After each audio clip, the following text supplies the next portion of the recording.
രക്തസ്രാവക്കാരി യേശുവിനെ തൊട്ടത് ഗുട്ടച്ചാണോ ബാട്ടച്ചാണോന്നൊന്നും അറിയില്ല. ആയിരക്കണക്കിന് പേര് ദേഹത്ത് മുട്ടിക്കൊണ്ട് പോരുന്നതിൻ്റെ ഇടയിൽ യേശു പറഞ്ഞു, എന്നെ ആരോ തൊട്ടു. വസ്ത്രത്തിൻ്റെ തൊങ്ങലെ തൊട്ടത് അനുഭവിച്ചറിഞ്ഞിട്ട് യേശു പറഞ്ഞു, എന്നെ തൊട്ടു. എല്ലാവരും മുട്ടി.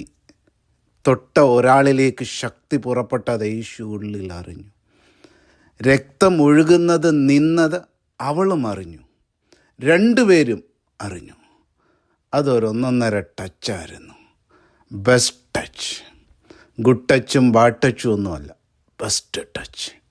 ഞാൻ സൗഖ്യമാകും എന്ന് ഉള്ളി പറഞ്ഞുകൊണ്ടുള്ള ടച്ച്, വിശ്വാസത്തോടുള്ള ടച്ച്, മറുപടി പ്രതീക്ഷിച്ചുകൊണ്ടുള്ള ടച്ച്, മനസ്സിൽ പറഞ്ഞുകൊണ്ടുള്ള ടച്ച്, തൊട്ടാൽ സൗഖ്യമാകും എന്ന് മനസ്സിൽ പറഞ്ഞുകൊണ്ടുള്ള, സൗഖ്യമാകുമെന്നുള്ള വിശ്വാസം മനസ്സിൽ പറഞ്ഞുകൊണ്ടുള്ള ടച്ച്, ഫെയ്ത്തും കൺഫെഷനും ഒരുമിച്ച് ചേർന്നുള്ള ടച്ച്, യേശുവിൽ നിന്ന് പുറപ്പെട്ടുകൊണ്ടിരുന്ന ശക്തിയെ വലിച്ചെടുക്കുന്ന ടച്ച്. എല്ലാവരും മുട്ടി, ഒരാൾ തൊട്ടു. The best touch. ഇന്നും ഇപ്പോഴും എപ്പോഴും യേശുവിൽ നിന്ന് പുറപ്പെട്ടുകൊണ്ടിരിക്കുന്ന ശക്തിയുടെ ഉറവിടമായ യേശുവിനെ തൊട്ട് മറുപടി പ്രാപിക്കുവാൻ ഇടയാകട്ടെ. With the best touch.